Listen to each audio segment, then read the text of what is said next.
सड़कों पर मवेशियों का कूड़ा खाना एक ऐसा दृश्य है जो हमारे शहरों में इतना आम हो चुका है कि हम अक्सर इसे नज़रअंदाज कर देते हैं। लेकिन आज इस विश्लेषण में हम इसी खौफनाक और दुखद सच्चाई को गहराई से डिकोड करने वाले हैं। ये कहानी है उन शहरी मवेशियों की जो सिंथेटिक और जहरीला कचरा खाने को मजबूर हैं। ये विषय जितना आम लगता है, इसके पीछे का विज्ञान और इसकी जड़ें असल में कहीं ज्यादा गहरी और उलझी हुई हैं। इस पूरी स्थिति की गंभीरता को समझने के लिए जरा इस दृश्य की कल्पना कीजिए। एक पुरानी सी ईंट की दीवार के पास एक गाय खड़ी है, लेकिन किसी चरागाह की हरी घास चरने के बजाय उसके मुंह से एक लंबा सफेद रंग का सिंथेटिक कपड़ा लटक रहा है जिसे वो लगातार चबा रही है। और ठीक उसके नीचे शहर के कचरे का एक विशाल समंदर फैला हुआ है। ये किसी डरावनी फिल्म का सीन नहीं है, बल्कि एक जमीनी हकीकत है जो रोज हमारे आसपास घट रही है। भाग 1, द फेटल बाइट, यानी वो पहला जानलेवा निवाला। अब यहाँ एक बड़ा सवाल उठता है।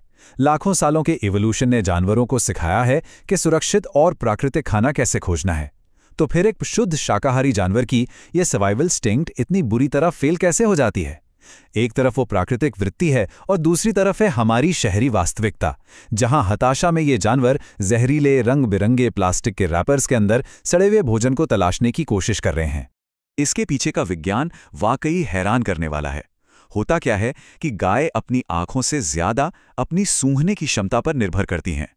जब उन्हें प्लास्टिक की थैलियों से सड़े हुए भोजन की तेज गंध आती है तो वो उसे खाने की कोशिश करती हैं, और यहीं उनकी शरीर रचना ही उनके खिलाफ काम करने लगती है। उनकी जीभ पर पीछे की ओर मुड़े हुए छोटे छोटे कांटे होते हैं जिन्हें पैपिले कहा जाता है।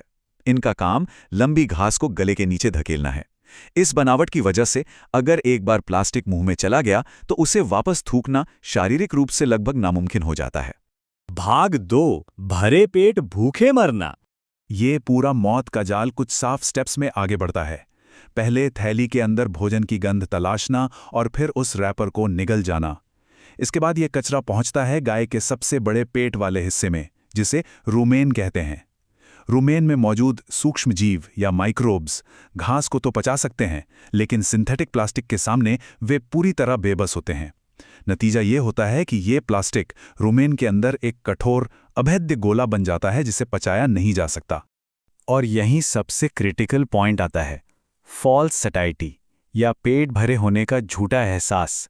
रूमेन में जमा कचरे के कारण जानवर के दिमाग को लगता है कि उसका पेट भर गया है, और इसी धोखे में वो असली और पौष्टिक खाना खाना कम कर देते हैं। बाहर से पेट फूला हुआ और बड़ा दिखता है, लेकिन अंदर ही अंदर भयानक कुपोषण हो रहा होता है। भरे पेट के साथ धीरे धीरे भूख से मर जाना, ये हमारी आधुनिक सभ्यता की एक बेहद डरावनी तस्वीर है। भाग 3, अ टॉक्सिक इनहेरिटेंस, यानी एक जहरीली विरासत। अब अगर हम पीढ़ियों के असर की बात करें तो इंसानों की तरह ही गाय के छोटे बछड़े जन्म से ही सब कुछ जानकर पैदा नहीं होते। वे पूरी तरह से इम्प्रिंटिंग और सोशल लर्निंग पर निर्भर होते हैं। इसका सीधा सा मतलब है कि वे अपनी मां को देखकर सर्वाइवल स्किल्स सीखते हैं और ये समझते हैं कि क्या खाना सुरक्षित है और क्या नहीं। और यहीं से एक बहुत ही खौफनाक अर्बन इवोल्यूशन शुरू होता है।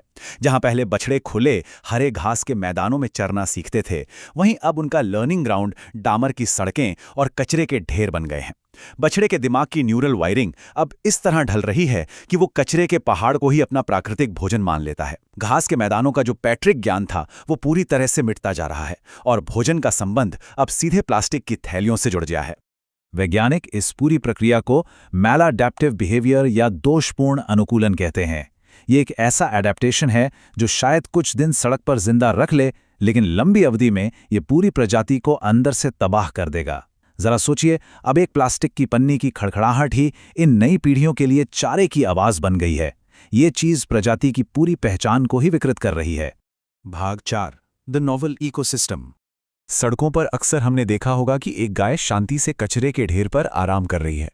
इसके पीछे अर्बन थर्मोडायनेमिक्स या शहरी ऊष्मा गतिकी काम करती है। ये एक अजीब विडंबना है कि हमारे बनाए कंक्रीट और डामर गर्मियों में तवे की तरह बेहद गर्म और सर्दियों में बर्फ की तरह ठंडे और कठोर हो जाते हैं।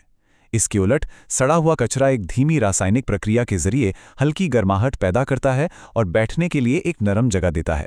क्योंकि कचरे का ये ढेर एक सिंथेटिक हीटिंग पैड और एक नरम गद्दे की तरह काम करता है, ये उस चीज का निर्माण करता है जिसे इकोलॉजिस्ट्स नोवेल इकोसिस्टम यानी नया पर्यावरण कहते हैं।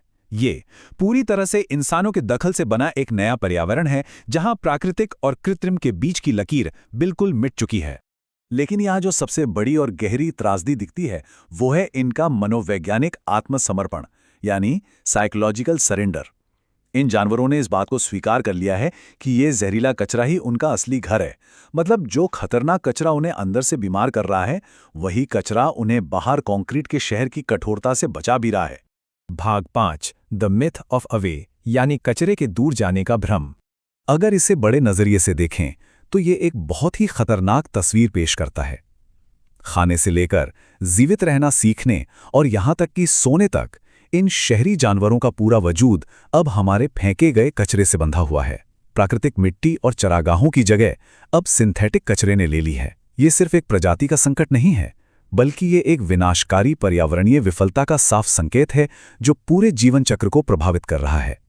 और यही बात हमें आज के एक अंतिम लेकिन बेहद गहरे सवाल पर लाकर खड़ा कर देती है। जब किसी चीज को कूड़ेदान में डालकर ये सोचा जाता है कि उसे जीवन से दूर फेंक दिया गया, तो ये सवाल उठता है कि आखिर ये दूर है कहाँ? अगर हमारा फेंका हुआ कचरा ही वन्य जीवन की भावी पीढ़ियों के लिए नई मिट्टी और नया चरागाह बन रहा है, तो क्या कोई भी चीज सच में कभी गायब होती है? बस यही सोचने वाली बात है कि जब कुछ फेंका जाता है तो वो असल में जाता कहाँ है। पहला कदम, अपनी रसोई के स्तर पर ही गीले कचरे और प्लास्टिक को पूरी तरह से अलग करें। दूसरा, भोजन के कचरे को फेंकने के लिए प्लास्टिक की थैलियों का उपयोग करना आज और अभी से बंद कर दें। खाने के कचरे को कंपोस्ट करें या उसे खुले डिब्बों में सुरक्षित तरीके से डालें, न कि पन्नियों में कसकर बांधकर। और तीसरा, अपने मोहल्ले या सोसाइटी में सुरक्षित अपशिष्ट प्रबंधन की वकालत करें। ये सुनिश्चित करें कि कचरा खुले में न फेंका जाए और डस्टबिन हमेशा ढके हुए हों ताकि जानवर वहां तक न पहुंच सकें। बस ये कुछ व्यवहारिक कदम हैं जो रातों रात बड़ा बदलाव ला सकते हैं और इन मासूम जीवों की जान बचा सकते हैं।